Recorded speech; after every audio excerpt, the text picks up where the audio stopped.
Okay, so pet parent, you've read like 17 blog posts about senior enrichment. You already know it's not about puzzle toys. You get the framework, and your dog is still just lying there, staring, judging you. You've tried snuffle mats, you've tried licky mats, you bought a $40 mat that does neither, and now it's just living under the couch like a regret. Here's the thing that nobody warns you about. Well, I guess except for us. The enrichment plan that worked when your dog was a menace at 4 years old does not translate to a dog whose knees now make crackly, gravelly sounds. Different dog, different rules, same amount of love, but you need an actual system, not vibes. That's what our new course, Enrichment for Senior Dogs Strategies for Aging Gracefully, is all about. It takes the framework you already know and love and applies it to aging bodies, aging brains, and the real quiet questions that come with it, like how much is too much? How do you know if they're bored versus tired? And what does meeting all of their needs actually mean at 10 or 11 or 12? You don't have to watch your dog slow down. You can be the reason they light up, even if right now they mostly are lighting up for cheese. I mean, same. Go to petharmonytraining.com/senior to get those strategies for aging gracefully. Again, that's petharmonytraining.com/senior. Whether you're trying to achieve relaxation or rest or both, if the environment isn't set up to support that, even the best protocol is going to stall out. Think about it like this. Imagine trying to teach somebody how to meditate at a concert. The skill isn't the problem there. The classroom's the problem. Because people who are really adept at meditating probably could meditate at a concert, but that's because they have lots of skill and experience. But when you're trying to teach a skill for the first time, and if that skill is meditation, concerts, not the place you want to teach that. So we have to think about that when we're looking at teaching relaxation and or rest.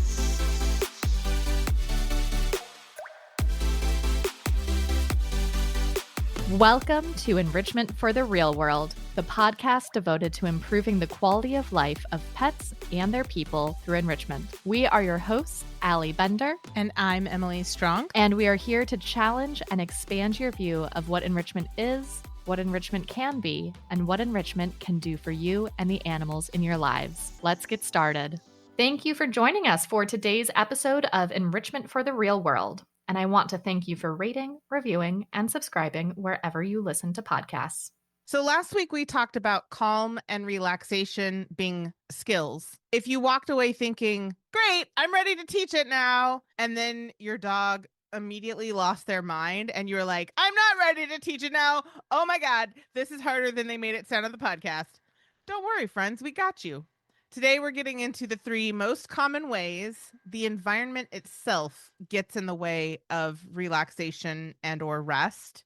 We're into working smarter, not harder. So let's let the environment do the heavy lifting for us instead of fighting against us. How does that sound? By the end of this episode, you'll be able to look at your dog's environment with a new set of eyes and identify which of these 3 things might be the reason your dog can't just chill the F out. Or any combination thereof, right? It doesn't have to be just one, because let's be real, it's usually not. There's usually lots going on, because I've been on this tantrum, but I've had this tantrum before on the podcast, so I'm going to have it again. Why is everything more complicated than it seems like it's going to be, or it should be, or it needs to be? Why is that? This is my number one complaint about life.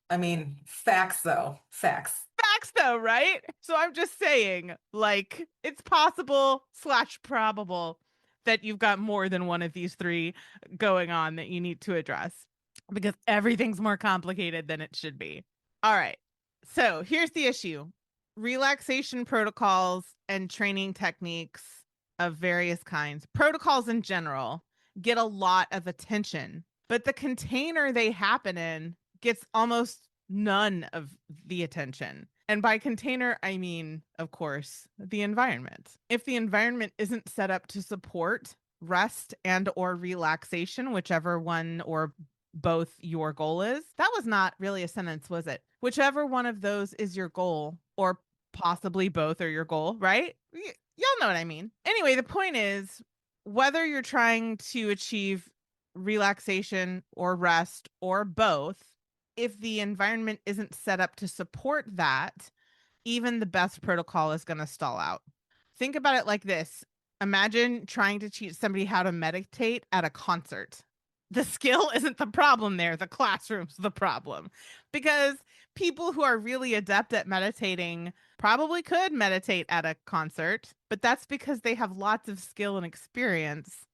But when you're trying to teach a skill for the first time, and if that skill is meditation, concerts, not the place you want to teach that. So we have to think about that when we're looking at teaching relaxation and or rest. I know, Veronica, you've had this experience with clients where they're like, this protocol isn't working and I don't know why. And then you look at their environment and you're like, well, friends, I've got good news. I just had a client recently who was starting relaxation training with their dog and super excited because we felt like we already knew what the dog's safe space was. Like location, the setup, a lot of things were already implemented. It was like the favorite spot, but part of the problem with the favorite spot is the dog had a nice window to look out of.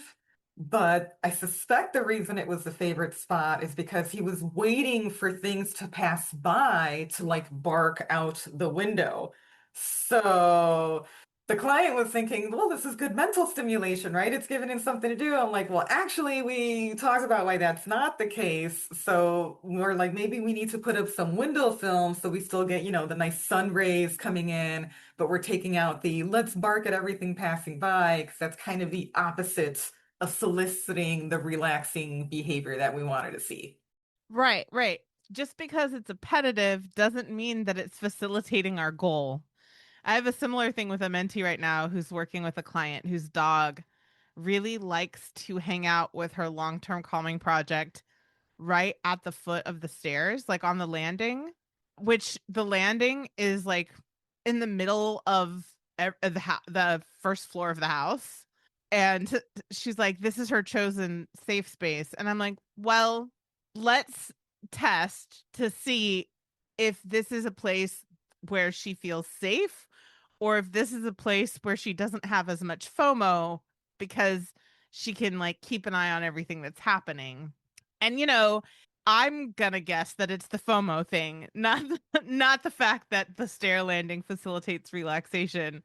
But we don't know. We have to test every dog as an individual. We can't make assumptions. We need to actually ask our learners. But I just find it fascinating that dogs don't always. I mean, nope. I'm gonna say because I started to say I think it's fascinating that dogs don't always choose what's best for them, and I was like, wait, humans don't either.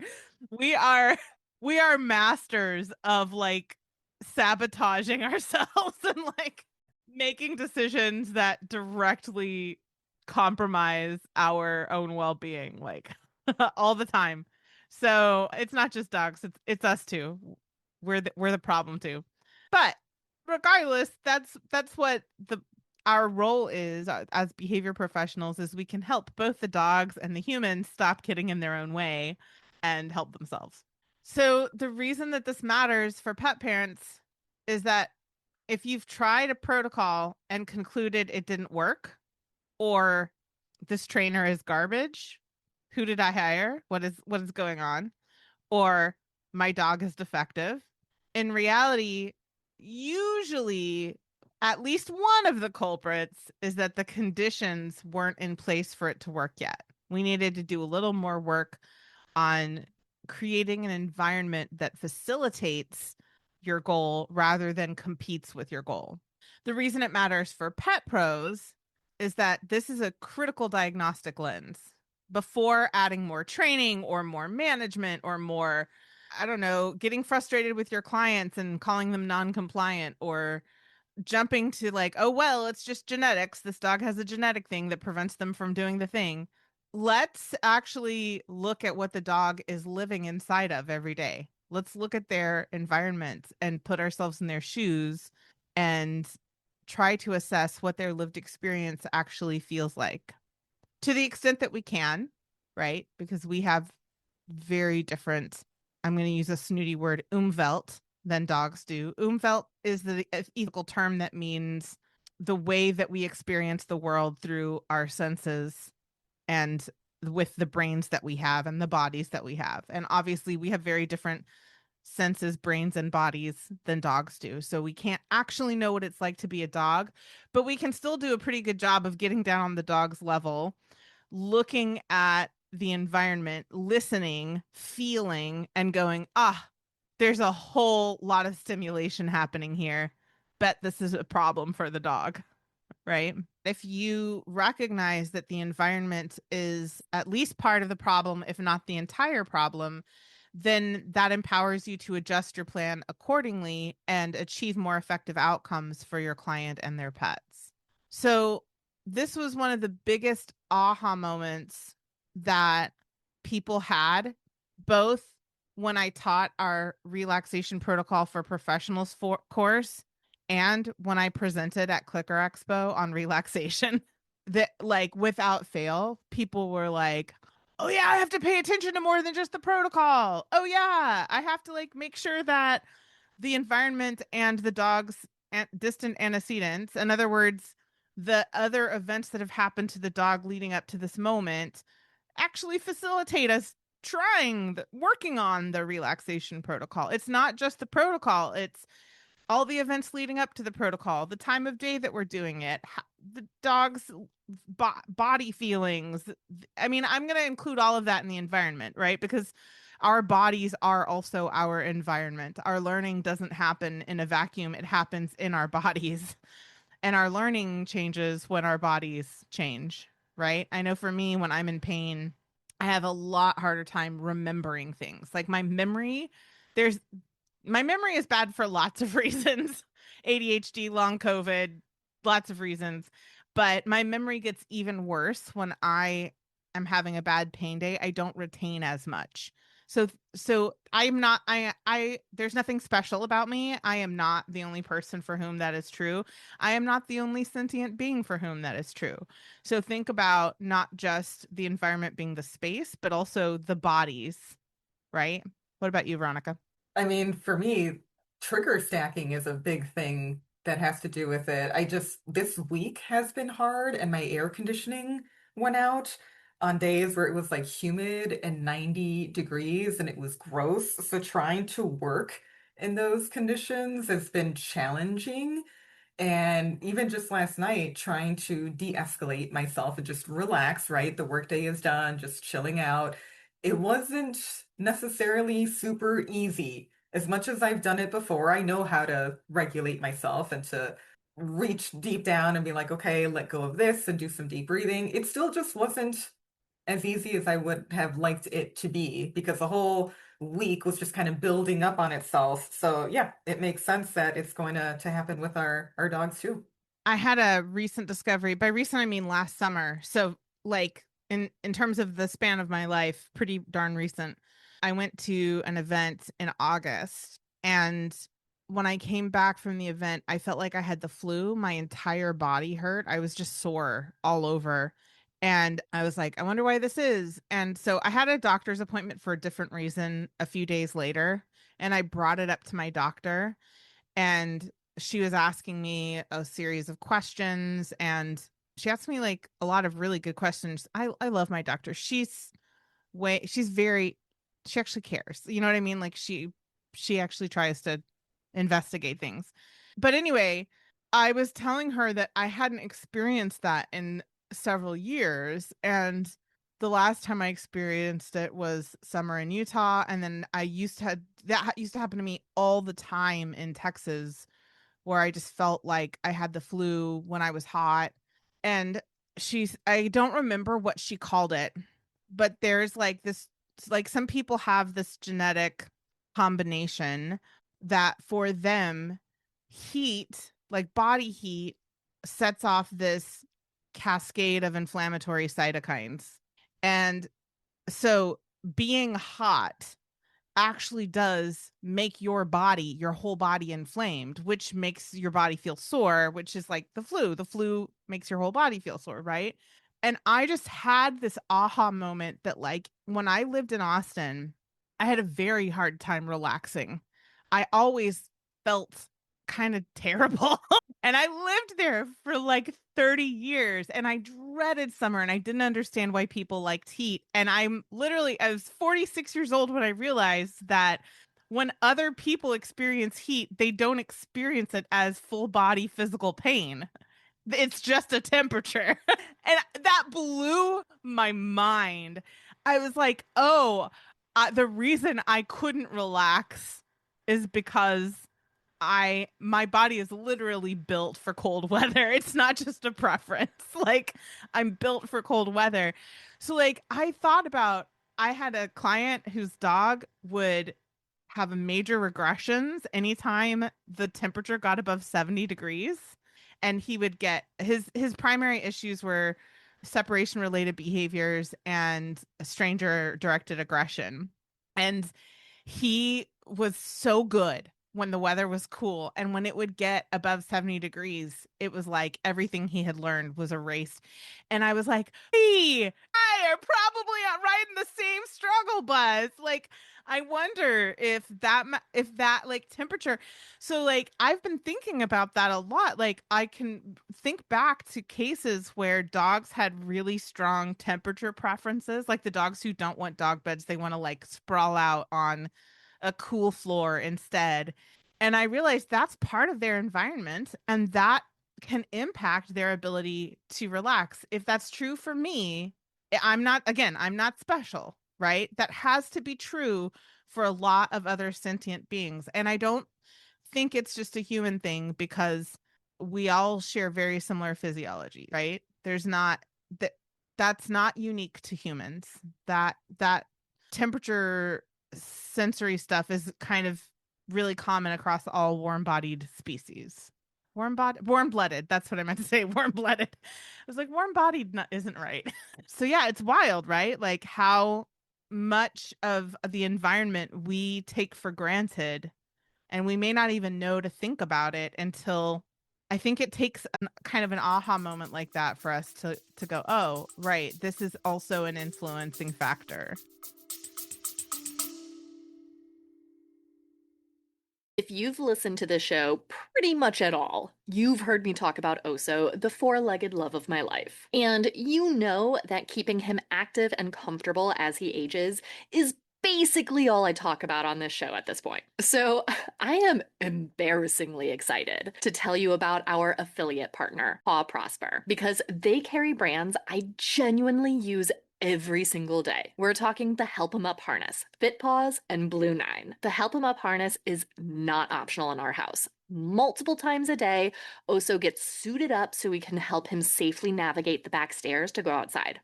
Honestly, at this point, he just like shows up at the door and waits because he knows the drill. He just stands there and lets me don his outfit.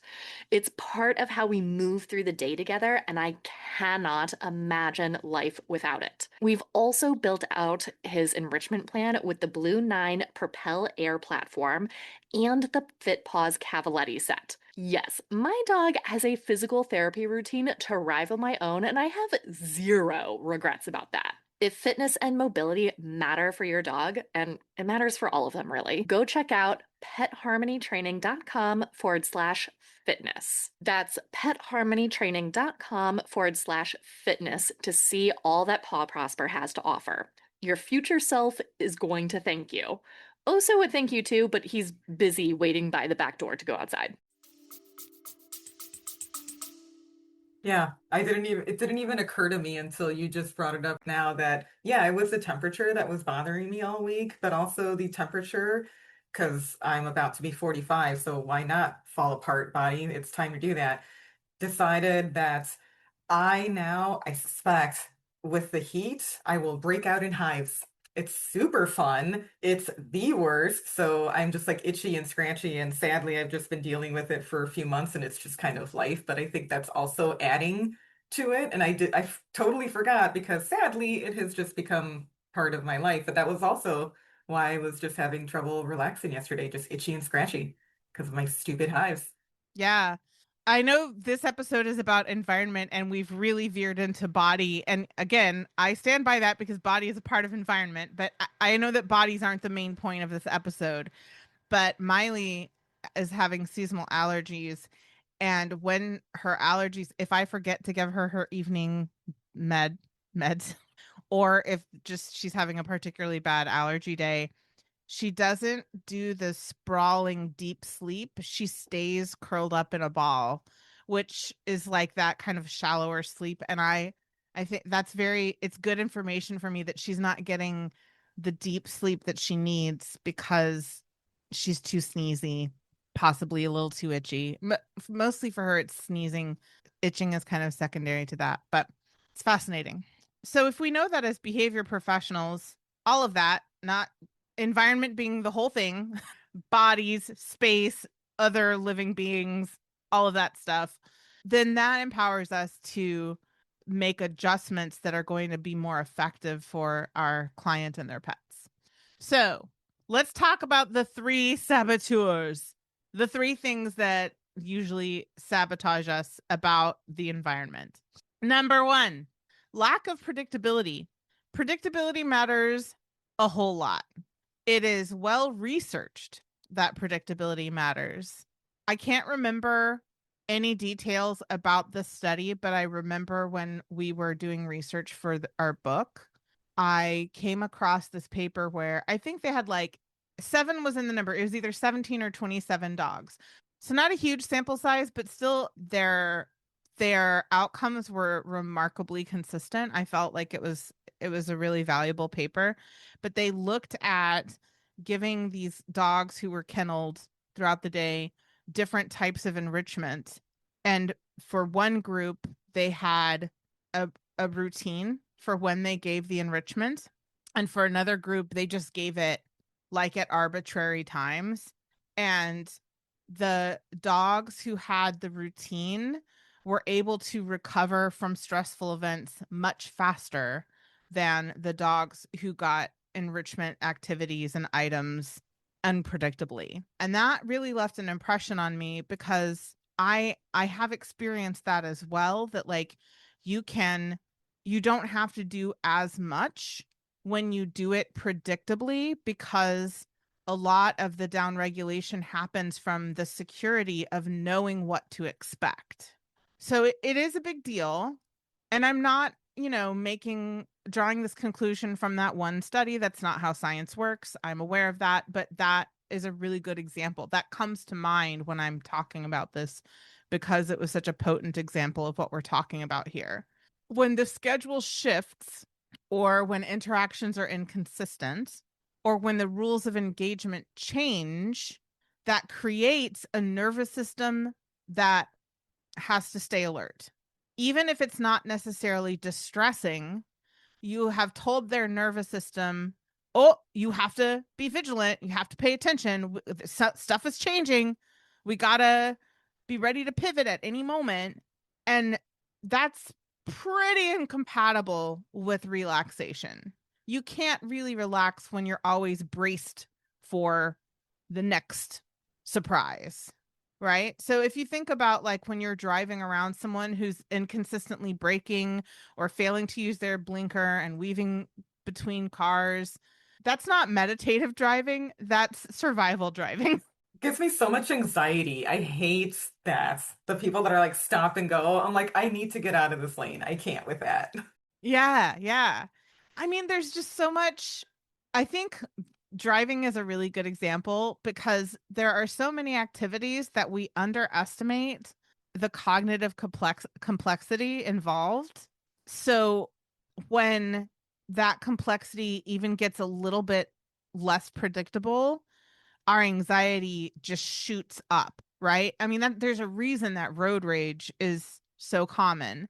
But that's not just true about driving. There are a lot of tasks that even for non-humans, we underestimate the cognitive complexity of those tasks. And so we're maybe not as sensitive as we could be to how predictability is impacting their ability to handle that cognitive load, right? And I think the dog on the landing is actually a pretty good example of that, or your dog who's like choosing a space where they can like keep their eye on the world and everything. Those are really good examples of like there's actually quite a bit of cognitive complexity happening when the dog is tracking multiple things in their environment at once, doing risk assessments for every single thing, also doing whatever activity that we've asked them to do, also tracking their family and where their family's at. Is their family safe? How is their family reacting to all of these things? There's a lot of cognitive complexity in that. And if you just look at it and aren't really paying attention to what is happening, it looks like a dog hanging out. But if you think about what their brains are doing, there's a lot going on. So it makes sense that then it's really easy for those dogs, the moment something becomes a little unpredictable, for them to be like, oh my God, right? Like, yeah, that makes a lot of sense if you think about it. Yeah, I a new house last year, but at our old house, my dog Preston had big feels and big issues about our neighbor dog. So I still don't know neighbor dog's name, but neighbor dog was Nemesis. And every time I let Preston out into the yard, he didn't know if he needed to be in fight mode or not. Like, can I just go out and sniff, or do I have to be ready to go to war because neighbor dog is out there?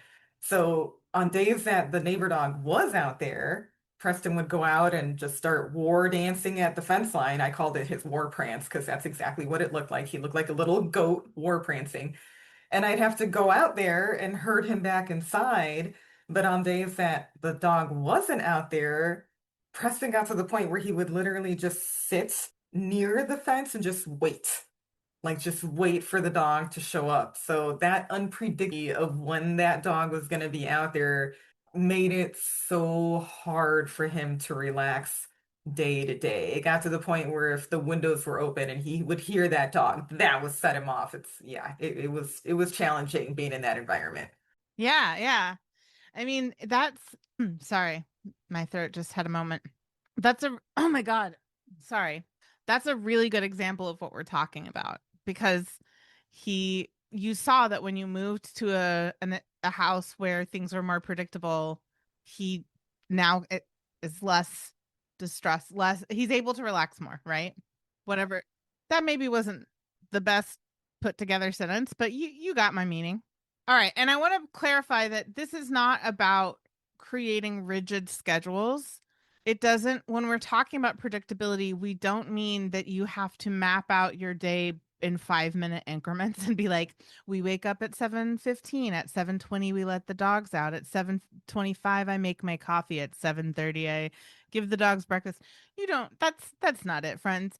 That level of rigidity can have the opposite effect. And like if anything changes about a really rigid routine like that, that can actually make the dog less resilient and more alert and anxious when changes do happen.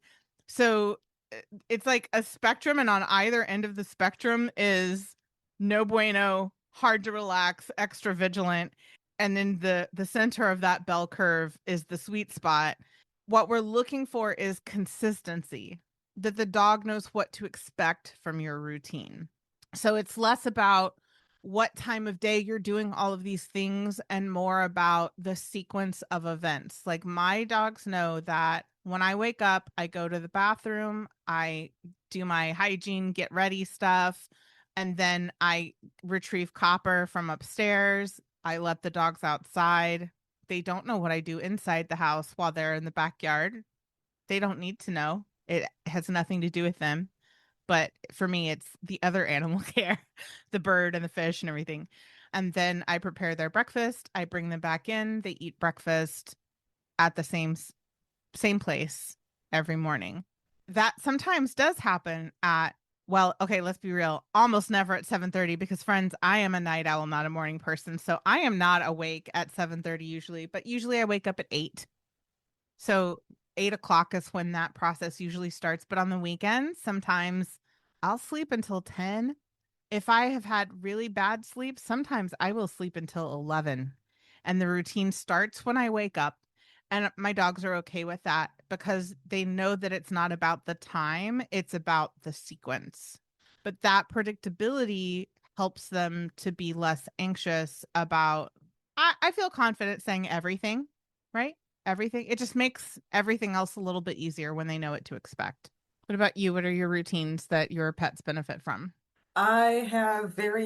I'm also very routine oriented, and it's like you, it's based on the sequence of events, not exactly the times of things. I remember at one point as a vet tech, I was working in emergency, and at one point I was working relief. So my schedule was very varied at that time. And my partner's schedule was also super variable at that time. It was kind of like the perfect storm. But between the both of us, if we got to establish a routine of, sure, the times that we do this and the other might change, but the order of operations was consistent. And that was basically a lifesaver because my dogs are very routine oriented. Like if you do things out of the order, they're like, wait, what? Wait, what? So it's not so much the time, but they get really regimented and got used to the way that we do it. So it worked out nicely that we were able to have some flex, even though we had chaotic schedules at that point in our lives. It's so cute because we'll finish dinner at this point. In our new house, we established new routines and we finish dinner and they'll just be staring at us, being like, we walk now. I'm like, yeah, dude, it's still 85 degrees. Like, no one wants to walk right now. And they're like, but we walk now. I'm like, okay, well, now it's time for like a chew or something else. Cause no, we're not doing that. I'm not doing that outside. Yeah, and in a couple of episodes, we will actually talk about how to handle when your change it. Nope, when your routines have to change. So what we're not saying is once you've settled on a sequence, you have to keep it forever, and you can never change it, or you'll ruin your dog's life. That's not the message. You can change your routine. We'll talk about how to do that in a couple of weeks. But but when we have routines that are sequence based, not really rigid time based, the overall impact of that is that it facilitates relaxation rather than fighting against it. And I want to also bring up that unpredictability isn't just about routine, it's also about interactions. It's about how you interact with your dog. A dog who sometimes gets attention for nudging you and sometimes gets ignored is constantly on alert. Like, is this going to be a time when I get attention or not? Is this going to be a time when I get fussed at or not? Is this going to be a time when I ask them for something and they listen to me? Or is it going to be a time when I ask them for something and they ignore me?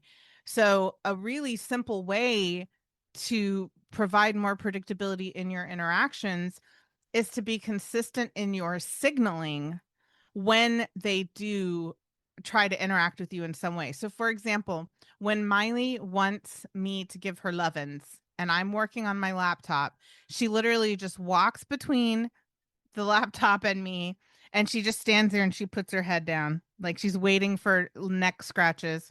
When I can do that, I will say, okay, baby, you want lovin's? And then I give her scratches, and she's really good about telling me what part of her body. So she usually wants me to start with her neck, which is why she puts her nose down to the ground because she likes me to just start at her shoulders and just rake my fingernails all the way down to her ears.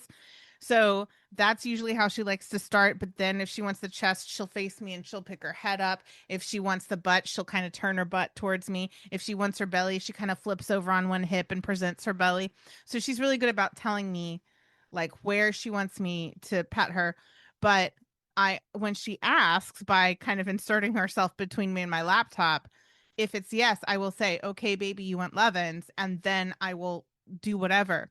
If I can't, if I'm like really in the middle of something and I can't stop what I'm doing to pet my dog, I will gently, I don't hurt her. I will gently, I put my hand kind of in front of her chest and I just kind of push her back a little bit so I can see the screen. And I go, not right now, baby, I'm working. I'm very consistent about that. And yes, friends, I know, I'm sure there are people listening to this like, why don't you just target her? Like, give her more agency. I don't care. It's like, She has so much agency in her life and other contexts. When I'm busy and focused, I'm not going to pause to train my dog to move. I'm just going to like get the back of my flat palm and push it against her chest and just gently back her up. And you know what? That has kind of become a cue in its own right, because now when I do that, I don't actually have to push very hard. She will walk backwards with my hand. So, yes, technically it's pressure release training. Also, it's such a small part of the entire picture of our life together. I'm not worried about the impact on her behavioral and emotional health or our relationship. And in fact, I think that kind of toggle has not, I don't think, I know, I have observed that it absolutely helps her to down regulate because she knows what to expect. She knows she can ask for pets, and she knows that what yes looks like, and she knows what no looks like. And she accepts either way. She accepts it. When I do the hand thing and I say not right now, baby, she'll just go curl up on my legs. Or if I'm, depending on what body position I'm in, if I'm laying down or I'm sitting up, she'll curl up next to my hip, kind of on my feet and ankles. If I'm sitting up, if I'm laying down, she just like spreads herself across the back of my thighs and pins me down. But she accepts that. She's like, okay, so now's not time I can get petting, but I can snug. That's an acceptable alternative. So she knows what to expect, and she has a plan B, right? And that is so much more. Nope, I'm going to start that sentence over.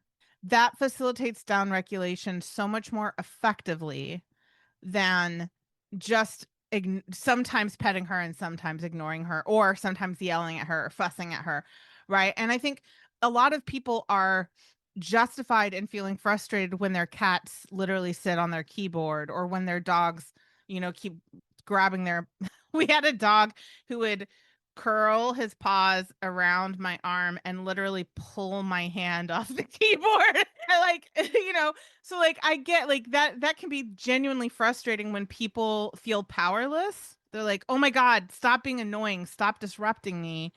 But it doesn't have to be, you're not powerless, and also your animals don't have to be powerless either. You just have to establish a line of communication with them that tells them what yes looks like and what no looks like, and what to expect from those outcomes. Especially because, as you notice with Miley, neither of those outcomes were aversive or scary. It's like even the no was very gentle, is very gentle, and there's no dire consequences for her if I say not right now. All that means is she shifts from getting petted to snugging. That's those are both desirable outcomes for her. So she has another way to meet her social bonding need that she's asking me for, even if the social bonding doesn't look like what she initially asked for, right? So cute. My dogs do something similar in that we do a lot of foraging, and like I chuck kibble and it goes everywhere. And eventually, despite my best intentions, it'll go under something, like under a couch or under some piece of furniture. And without a doubt, when that happens, Preston is usually the one most likely, and he's got a very special sound. When he paws at it, I know that sound. I know that sound. So if I can get to it, like he paws at it, I get up and I'll go over there, I'll grab a flashlight and whatever piece of something I need to retrieve the kibble. But if I can't get up right then and there, if I'm doing something else, they've learned that they'll do the scratchy sound to get my attention. And I say, hang on. And then they'll just sit and wait by the thing until I come with my flashlight and my big, piece of paper trying to scoot it out or whatever. But it's so cute. Like I didn't do that purposely. It just became this hang on, and then they just stop. It's not like they keep pawing at it. They're like, I know she's coming. She heard me. And they'll just sit there until I get there. It's the cutest thing. It's so cute. And also, like, I wish more people knew how simple it was to create predictability in their relationships with their pets, because you don't have to do any fancy training. You just need to be consistent in your responses. So your responses come to predict what you are going to do. And then that's it. And they learn your responses. And that's so easy. You don't have to have any training chops. You just have to be consistent in how you respond. and make sure that your responses aren't scary or painful or intimidating, right? But like really it's so easy, and it breaks my heart that so many people feel powerless and frustrated when the solution is that simple, right? All right, saboteur number 2. There's no safe space. A dog needs somewhere that is reliably theirs. It's low traffic, low demand, and low stimulation. It's not a timeout spot. We're not punishing them. We don't use crates or any other location to punish the dogs. That's not it. It's a genuine decompression zone. And I will assert that every time I have had a client or a student who came from a balanced training background think that they needed to do some kind of negative punishment timeout strategy, when I help them assess the dog's level of arousal, they come to the discovery on their own that the dog needs down regulation, not punishment. And so I think that timeouts are a signal that people there are opportunities to learn more about physiology and how it impacts behavior and how important down regulation is. And then the concept of a timeout would just go away because instead of people saying you need to be punished for your behavior, people are like, oh, I see, you need to downregulate. So this is one of the many benefits of a safe space, is that it replaces the need for or the concept of a timeout. And the way that we do this is we find out where in the house they are already choosing. We assess whether or not they're choosing it because of FOMO or because it actually helps them relax. If it actually helps them relax, we can just harness what they're already doing. We don't have to train a whole new space. If it's not relaxed, then we might have to train a whole new space.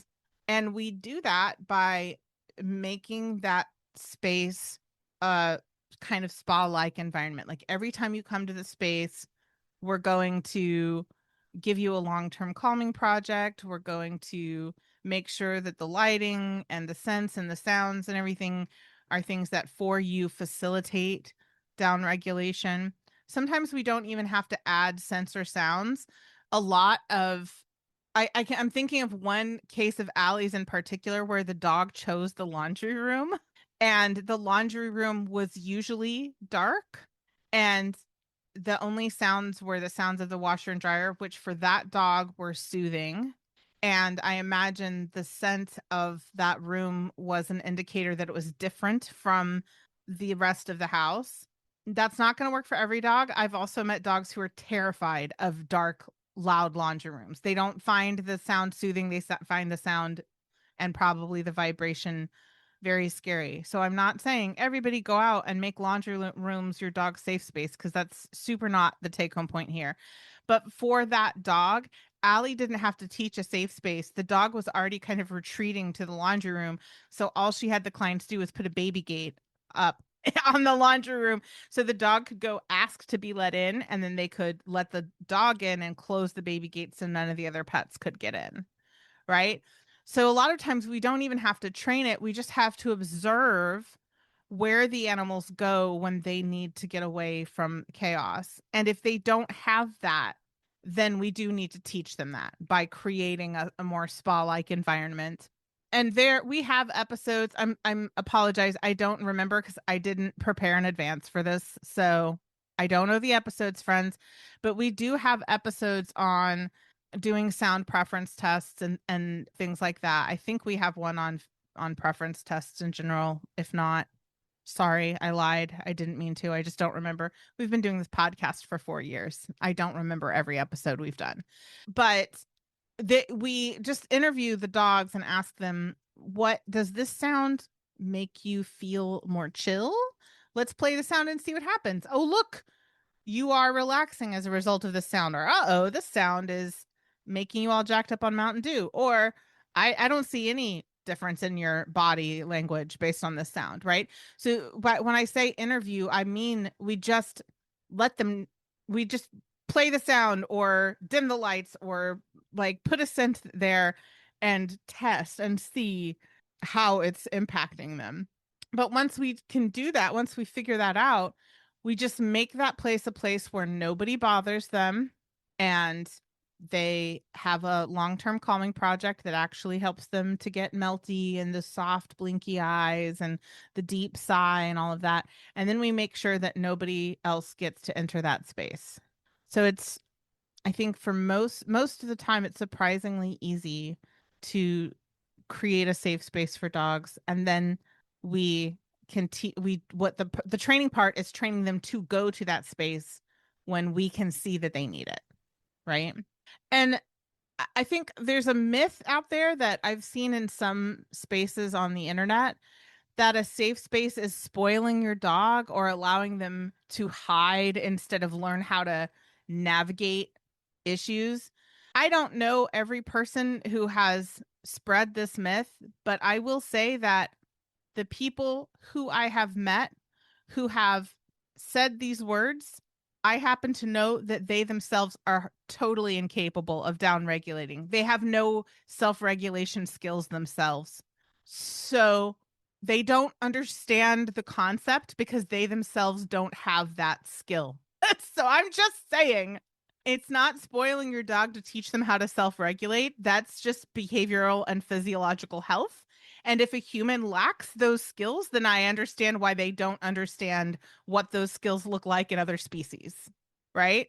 And it is giving them choice, control, predictability, all of the components of agency so that they can do that themselves, so that they're not reliant on a human helping them to downregulate, that they can do that downregulation process on their own independently of humans, which to me is the opposite of spoiling. Because if you are empowering a learner to make decisions for themselves and take care of their own health without requiring somebody else to spoon feed it to them, I don't know how you people who are listening to this define spoiling, but to me, that's the opposite. To me, spoiling is just a really disempowering thing to do because you're just constantly doing things for the learner so they never learn how to do things on their own. That's how I mean, I don't like the word spoiling and I don't use it, but when I have a thought in my head like, damn, that kid is spoiled, what I mean by that is the parents do everything for this child and protect their child from any kind of uncomfortable situation so that child never learns how to be an empowered individual, right? But again, I object to I don't really use the word spoiling, but that's what I think of, and that's incompatible with having the skill to self-regulate yourself.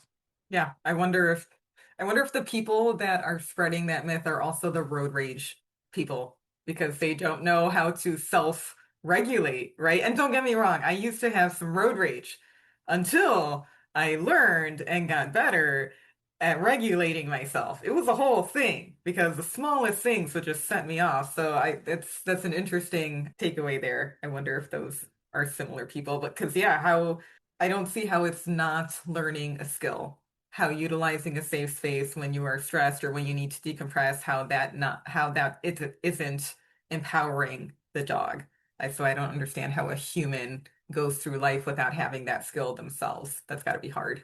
I mean, a lot of humans don't. And I will say, like, my service area was way too large and I was driving on average 120 to 150 miles a day, I had road rage because I was so sensitized. It was just trigger stacking. Like if you're on the road that much and there's just constant stressor, I I couldn't handle it. And also I was not yet as skilled at down regulating and at self-regulation as I am now. So I didn't know as much about how to process that. But now when I'm on the road, I'm incredibly patient, but it's because I'm not on the road very often.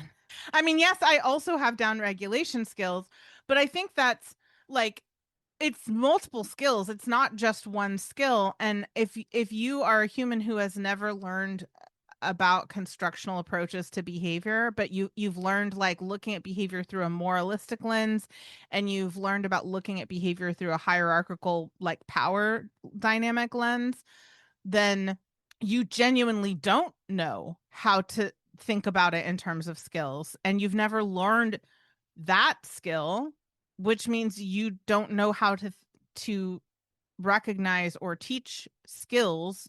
You just know how to apply consequences based on your moral judgments and your power dynamic motivations, right? So it like the point of this isn't to trash talk people. My point is that the irony of that myth is that it comes from people who themselves do not know how to utilize a safe space. Like, yeah, if you don't know how to downregulate yourself, then you're not going to recognize what that looks like in other species. That's just, you know, that's pretty evident, I think. But let's move on to number 3, a lack of routine. This is distinct from predictability, but it is related to predictability. Like we already talked about, the routine is the rhythm of the day. It's the sequence of events. It's not about what time you're doing things. So dogs who don't know when they'll eat, walk, or rest are running a low-level anxiety program in the background at all times. Routine reduces decision fatigue for both the dog and the human, and it helps everybody to know what's coming so that they can stop scanning and start settling. So think about what your dog's day looks like. Think about what about your day is predictable and what it isn't. Where's the safe space? Is there a safe space? Do they know how to use it on their own, or do you have to prompt them to go there? Those are all things that you can cultivate an awareness of as you're starting to learn these concepts and these skills. Okay. I want to say quickly that you don't need to overhaul everything at once. If you're feeling attacked by this episode and you're like, I don't have any of these things. Oh, dear gods. I don't. Blah. If your brain just like stuttered to a halt, then just pick one saboteur that stands out the most and start there. You don't have to get it all sorted out in a day. That's not how behavior works. Change happens in approximations. Give yourself some grace. Any improvement is improvement. So if the thing that is the most urgent or apparent to you is predictability, just identify one interaction pattern that's inconsistent and stabilize it. Just one. What does your dog ask for most often? And what's your response pattern? If it's a safe space, just designate one spot this week, make it comfortable, keep the traffic low, don't use it for anything stressful. Let your dog just enjoy it. You don't have to train them how to go to it yet. Just establish this space is a space where they can chill out and work on something that like is a vibe. Get them melty. Like this is the space where you can just lay down and melt into the substrate and just do your thing, right? If it's routine, add one anchor point to the day, a consistent morning walk, a regular feeding time, a predictable wind down window. Routine builds from a single fixed point and it goes outward from there. It grows from that anchor point. And listen, friends, life is chaotic. We get on autopilot, and sometimes that means that we are not paying attention to all the little nuances of our pet's communication. You're not a bad person. You're just a human being who has other things to think about in your life than your pet. Believe it or not, the goal is not to have them become the center of your universe. You can have other things in your life other than your pet. And nobody's perfect at it, not even me. I think in a couple of episodes, I think I've talked about this multiple times on the podcast, but I talk about it more depth in the future for you who are listening about how like I also get frustrated because I also am a human. And when I yell things like, why are you Miley? Instead of feeling like a terrible person or a hack or a hypocrite, I just basically turned that into a predictor of really good things. So if I get frustrated and yell, snacks and petting happens, and it has kind of become a recall cue. So when I'm frustrated and I yell, my dogs come running to me because they know they're going to get lovin's and pets and scritches. And just them being cute like that and coming up to me all wiggly, and the act of me giving them snacks and petting them helps me to downregulate, and me to be like, okay, I maybe got a little frustrated. I had a moment. I'm downregulating too. So we'll talk more about that in the future, but you don't have to be perfect. Nobody's perfect. It's about what is the culture of your house? What is your lifestyle? And yes, there are always going to be lifestyle disruptions and glitches. All right, to recap, relaxation and rest are both skills. And because that is true, predictability, safe space, and routine are the classroom. You can't build skill without an appropriate classroom. This week, pick one of the 3 saboteurs and make one. I don't know why I can't say saboteurs seriously. I have to say it like saboteurs. It is just such a frou-frou word to me. It's perfect though. Just do it. Continue doing that. Love it. I just can't take it seriously, you know? So, yeah, pick one of the 3 saboteurs and make one small change, just one, and notice what shifts.